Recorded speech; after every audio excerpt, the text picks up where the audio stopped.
Naruway ang mangalap ken mannalon tinaipayan ti tulong para iti pagsapulanda babaen ken ni First District Representative Sandro Marcos ken iti panakikaysana iti Department of Agrarian Reform, Department of Agriculture ken Bureau of Fisheries and Aquatic Resources. Dagiti benepisyaryo tinakaawat iti cooler, weighing scale, makina, hybrid nga iri ken daddu mapay. Kuna Tilawag City agriculturist adakkel tulong daytoy para kaditi mangalap ken mannalon kang runaan na taisuda iti maysa kaditi nakaro na pektaran kaditi naglabas a bagyo.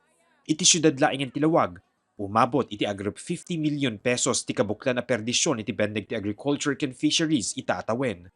Makuna tayo nga dakkel nga tulong kanya dagiti may paay para kadagiti mangalap kadagiti naglabas nga bagyo talaga nga adu iti naperperdi nga gamgamit da kastamot dagiti tartaraken da nga ikikan ket daytoy tinayon nga pangrugyanan iti livelihood da kastamit kadagiti mannalon dakkel ti perdisyon tayo ti agrikultura ket dakkel nga banag dagiti bini nga maited kanya.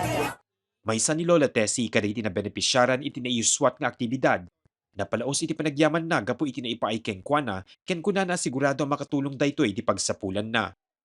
Napalalo nga yaman ka na nagsakmita dahil ket dakkel nga maitulong kada kami nga agkalkalap ken aglaklak sir. Kapresyarin nila una iti ayat ken tulong na ket Marcos kam tulat tang agnanayo. Kas ken ni Lola Tessie, napalaos met iti panagyaman dagiti dumapay a benepisyaryo.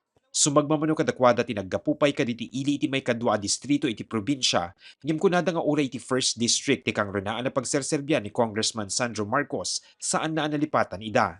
Ang dakil ti may tulong na dati kasi no may mulam ida to adumot ti pagkapitan na. Hal nga dati distrito na iti tinulungan na no dikit amin kami iti pati second district. Ay Marcos na ta. Marcos na ta. Itilaksid nga ado na panubok iti dimalanan da, makita kaditi isem iti benepisyaryo ti kabaro anam nama. Isuda ti may bilang aduri iti ekonomiya, arason nga iti pagsayatan da ket pagsayatan metlaing ti amin. Mark Magdirila, Balitang Solid North.